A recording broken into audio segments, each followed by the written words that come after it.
Hi నమస్తే welcome to my channel Vasumathi's blogs. మా చిన్నది నెయిల్స్ పెట్టుకుంది.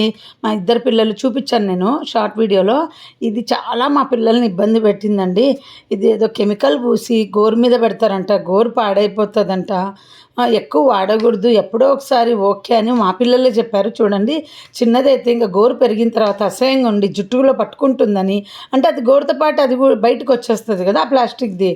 సో జుట్టులో పట్టుకుంటుందనేసి అది ఏం చేసిందంటే అంత కష్టపడి పీకనీక ట్రై చేసినా రాలేదు. అట్లే కొద్ది రోజులు మెయింటైన్ చేసింది, ఆ తర్వాత తీసేసింది. సో పిల్లలకి ఎవరైనా రెగ్యులర్గా పెట్టుకోవాలని ఆశ ఉంటే ఒకసారి పెట్టించండి. మోజు తీరాలి పిల్లలకు. ఇప్పుడు మా పిల్లలు ఒక 3 to 4 times పెట్టుకున్నారు, లేదనని నేను. ఇప్పుడు వాళ్ళ మోజు తీరిపోయింది, వాళ్ళకి అర్థమైంది. వద్దు, ఇబ్బందిగా ఉంది. పెద్ద పాప భరించింది, కానీ 1 month ఉంటుందండి. ఇది ఏమవుతుందంటే గోరు ఫాస్ట్గా పెరిగే వాళ్ళకు ఇబ్బంది పెడుతుంది, అది మాత్రం గుర్తుపెట్టుకోండి. కింద బేస్లో మనకు గోరు పెరిగినప్పుడు అసహ్యంగా ఉండి అదంతా జుట్టు పట్టుకుంటుంది. బట్ ఎప్పుడైనా ఎవరి పెళ్ళిళ్ళకి వెళ్తే, లేదా పెళ్ళిళ్ళకి వెళ్ళడం అంటూ ఎప్పుడు ఉంటుందండి. మన ఇంట్లో మన ఫంక్షన్ అయినప్పుడు పెట్టుకున్న ఒక పద్ధతి. అంతేగాని బర్త్డేలని మా పిల్లలు అట్లే పెట్టుకున్నారు. పెద్ద పాప ఏం పెద్ద ఇబ్బంది వల్ల తనకు నెయిల్ అంత తొందరగా పెరగలేదు, కానీ చిన్నదానికి బాగా పెరిగింది. ఇంకా ఊతప్పం వీడియో నేను లాంగ్ వీడియో పెట్టాల, షార్ట్ వీడియో పెట్టాను.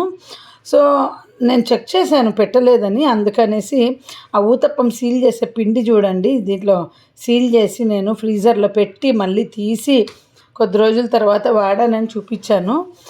నేను ఇవన్నీ కూడా ఇడ్లీ పిండి, దోశ పిండి అమ్ముతున్నప్పుడు తెచ్చుకున్న కవర్లు ఇలాగే తూకం వేసి 1/2 kg, కేజీ అమ్మేదాన్ని అనమాట. అప్పుడు కవర్స్ మిగిలిపోయినవి. ఇవి ఊతప్పం అండి, ఎంత స్వీట్గా ఉంటుందంటే దీంట్లో స్వీట్ అంటే తీపి, పిండితో పాటు వచ్చే తీపి. ఈ పిండి మనం ఇంట్లోనే రుబ్బుకుంటాం కనుక సో టేస్ట్ బాగుంటుంది. ఊతప్పం బయట కర్ణాటకలో అయితే సెట్ దోశ అని అంటారు, అట్లాగే ఉంటుంది సేమ్ సెట్ దోశ, చాలా టేస్టీగా ఉంటుంది. దీన్ని సెట్ దోశ అని కూడా చెప్పుకోవచ్చు. గెస్ట్ వచ్చినప్పుడు యాక్చువల్గా మామూలు మినప దోశ కంటే కూడా ఇది చాలా ఈజీ, ఎందుకంటే ఈజీగా అయిపోతుంది. ఎందుకంటే లావుగా ఉంటుందా ఊతప్పము, టేస్ట్ బాగుంటుంది. ఇంకోటి ఏంటంటే ఉల్లిపాయలు అన్నీ వేసేస్తాం కదా, కొత్తిమీర, రిచ్గా ఉంటుంది.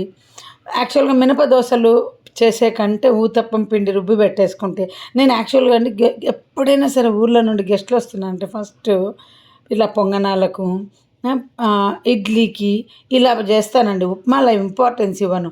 ఆ ఉప్మాలు చేస్తే మిగిలిపోతాయి, ఎవరు తినరు. ఫస్ట్ ఆఫ్ ఆల్ పాపం ఊర్లో నుండి ఆశతో సిటీకి వస్తారు, సిటీ నుండి ఊర్లోకి వెళ్ళినా ఆశతోనే వెళ్తాం అనుకోండి.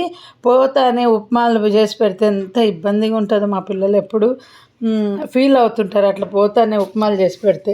పిల్లలు హాలిడేస్ అని ఊర్లోకి వెళ్తే పోయిన రోజే ఉప్మా తింటాం చూడు, దానంత నరకం ఇంకోటి ఉండదు. బొరుగులని, ఉప్మా అని. యాక్చువల్గా ఊతప్పానికి రుబ్బుకున్న ఈ పిండినే పొంగనాలు కూడా పోసుకుంటారని చెప్పటం వల్ల నేను వాళ్ళ దగ్గర నేర్చుకున్నాను. అప్పుడు అప్పటి నుండి పొంగనాలంటే నాకు కూడా చాలా ఇష్టం ఏర్పడింది. బట్ ఇక్కడికి వచ్చినాక నాకు ఉప్పుడు బియ్యం లేక 1 సంవత్సరం నుండి పొంగనాలు చేస్తున్నాను. ఎన్ని రకాలుగా చేసినా కానీ మళ్ళీ అది తినబుద్ధి అవ్వట్లే. చిన్నదానికి లేకుంటే చాలా ఇష్టం ఉండేది నా పొంగనాలు. ఈ మధ్య ఇద్దరు అక్క చెల్లెళ్ళు పొంగనాలు అంటే చాలు ముక్క ఎగరేస్తారు. ఇది మళ్ళీ చేసిన తర్వాత గుర్తొచ్చింది, అప్పుడు ఇదే కదా నేను చేస్తూ ఉండింది. ఇంకా ఉప్పుడు బియ్యం లేక నేను మామూలు దోసపిండిలతో వాటితో చేస్తున్నాను. అందుకే మా పిల్లలకు పొంగనాల మీద ఇంట్రెస్ట్ పోయిందని. మా ఇంట్లో అండి కొంచెం రుచి, నేను రెగ్యులర్గా చేసే రుచి కొంచెం అటు ఇటు అయినా ఇంకా దాని మీద మోజు పోతుంది. వాళ్ళకు ఫుడ్ ఇష్టం కాదు, నా చేతి ఫుడ్ ఇష్టం అనమాట. ఊతప్పం అందరు చేస్తారు, కానీ నేను చేసే ఊతప్పం ఇష్టం. ఉప్మా అందరు చేస్తారు, నేను చేసే ఉప్మా ఇష్టం. ఇంకా ఇడ్లీలు అందరు చేస్తారు, నల్ల కారము, చట్నీలు అన్నీ కూడా నేను చేసేవే వాళ్ళకి ఇష్టం అన్నమాట. ఈ బియ్యం డబ్బాలు చూపించాను కదా నేను, ఎంత బాగున్నాయి. ఇదేమో 5 kg ఇడ్లీ రైస్ వేసుకున్నాను. 50% ఆఫర్ అండి. ఏమొస్తుంది చెప్పండి, నేనైతే మీరు నమ్మరు. 4 స్టాక్ పెట్టుకున్నాను, అమ్మటానికి కాదు, తెచ్చుకుంది అమ్మటానికనే. బట్ నా వరకని పెట్టుకున్నానండి.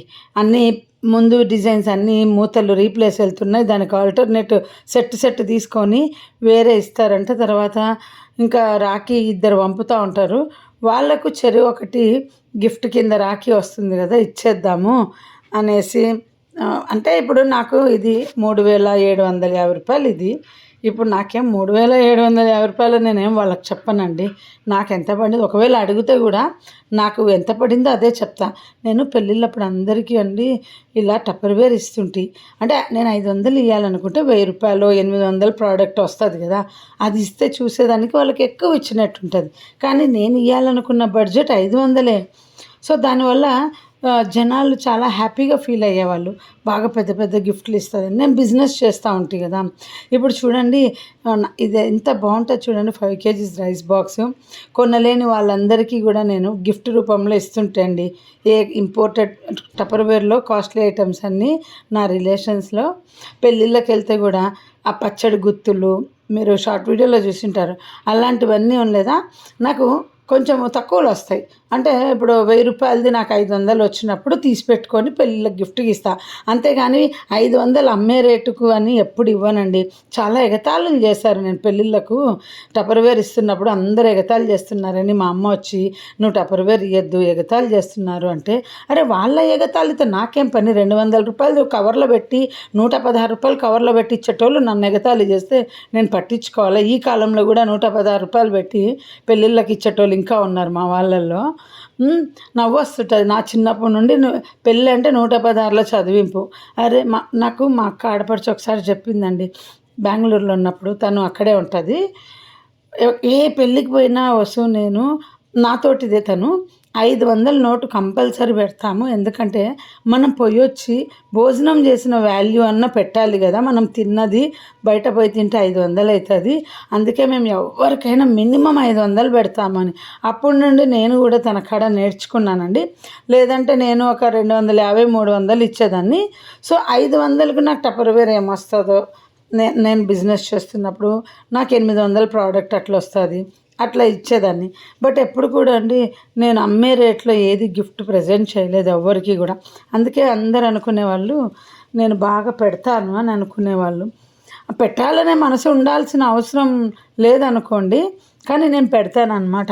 ఇంకోటి ఊతప్పం వీడియోనే అండి, ఇంకేం లేదు ఇందులో. ఇవాళ చాలా సాడ్ విషయం ఒకటి. మా ఆయన ఎక్స్ కొలీగు క్యానన్లో శ్వేత అని ఉండేది.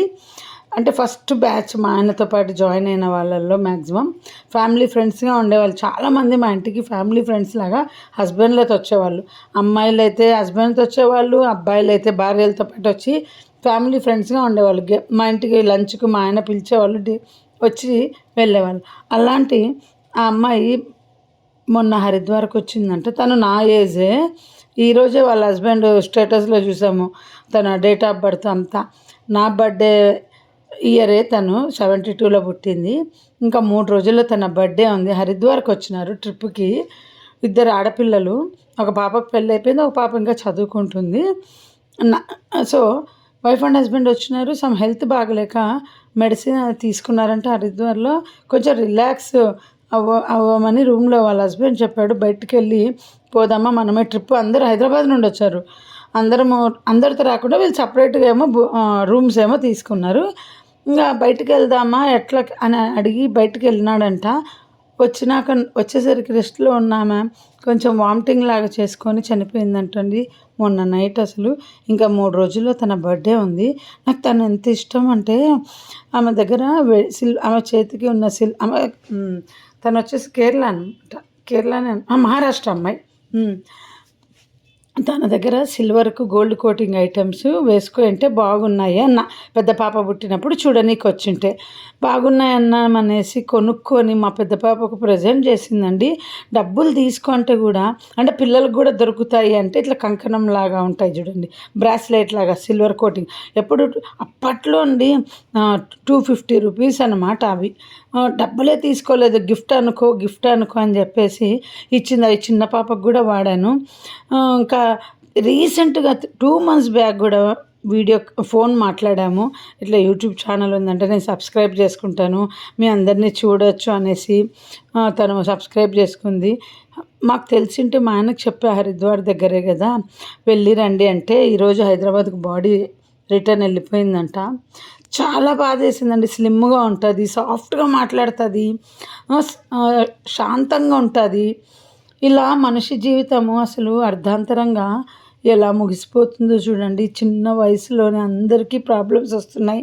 అందుకే నేను మా ఆయనకెప్పుడు చెప్తా, అంత కంఫర్ట్‌గా పిల్లలకి అన్నీ కంఫర్ట్‌గా సెట్ చేసి కూర్చుందామండి అంటే, మా పెద్దవాళ్ళున్నారు. సెటిల్ చేయకుండా హ్మ్. ఫోన్‌లెత్తరు. సెటిల్ చెయ్యరు, మాట్లాడరు, ఏమీ లేదు. వస్తే వస్తాయి, లేదంటే లేదు. భగవంతుడనేవాడు చూస్తూ ఉంటాడండి. ఎవ్వరిని వదలడు. ఒకరికి మనమేమి ఇయ్యకుండా పెట్టుకోవాలని చూస్తే గూడా ఆయన వదలడు. మా ప్రయత్నం అయితే మేము చేసాము. కానీ ఇప్పుడు ఖాళీగా కూర్చున్నాం. బాయ్.